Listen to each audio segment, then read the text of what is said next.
అసలు 4 రోజులు మేడారం జాతరలో ఏం చేస్తారు? వెల్కమ్ టు మన మేడారం జాతర ఎపిసోడ్ నెంబర్ 3.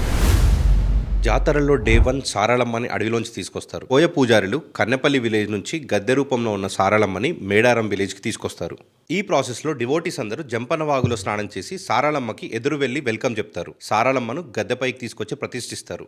సారళమ్మతో పాటు పడిగిద్దరాజు గోవిందరాజు ఐడల్స్ కూడా తీసుకొచ్చి ప్రతిష్ఠిస్తారు. డే 2 ఇది చాలా ఇంపార్టెంట్ డే. చిలకలగుట్ట నుంచి సమ్మక్క తల్లిని కుంకుమభరణి రూపంలో మేడారంలోకి తీసుకొస్తారు. సమ్మక్కను గద్దెల దగ్గరికి తీసుకొచ్చేటప్పుడు చాలా క్రౌడ్ ఉంటుంది. పోలీసులు గాల్లో ఫైర్ చేసి వెల్కమ్ చెప్తారు. ఈ టైంలో ఏదో తెలియని పవర్ ఉంటుందని పీపుల్ బిలీవ్ చేస్తారు. సమ్మక్కను తీసుకొచ్చి సారళమ్మ పక్కనే ప్రతిష్ఠిస్తారు. ఇది అయిపోయిన తర్వాత ఇక్కడితో మెయిన్ డివైన్ అసెంబ్లీ కంప్లీట్ అవుతుంది. డే 3 ఇది పీక్ డే ఫర్ డివోటీస్.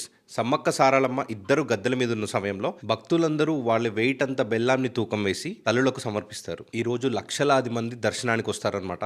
అక్కడ జంపన్న వాగులో స్నానం చేసి దర్శనానికి అందరూ వెళ్తారు. జంపన్న వాగులో స్నానం చేస్తే వాళ్ళ పాపాలన్నీ వెళ్తాయని ఇక్కడ వాళ్ళు నమ్ముతారు. ఎక్కడ చూసినా పసుపు కుంకుమనే కనిపిస్తుంది. ఫారెస్ట్ అంతా బెల్లం కుంకుమ స్మెల్తో నిండిపోతుంది. డే 4 దేవతలు వనప్రవేశం చేస్తారు. ఇది భక్తులందరికీ ఒక ఎమోషనల్ డే. 3 రోజులు పూజల తర్వాత సమ్మక్క సారళమ్మని మళ్ళీ అడవిలోకి పంపించేస్తారు. నెక్స్ట్ 2 years వరకు తల్లులు ఫారెస్ట్లోనే ఉంటారని చెప్పి జనాలు నమ్ముతారు. మన మేడారం మన చరిత్ర గురించి చాలా మందికి తెలియదు. ఇలాంటి ఒక చరిత్రని అందరికీ తెలియజేసేలా చేసే ప్రయత్నమే ఇది. ఇలాంటి వీడియోస్ మీకు నచ్చితే ఫాలో చేయడం మర్చిపోకండి.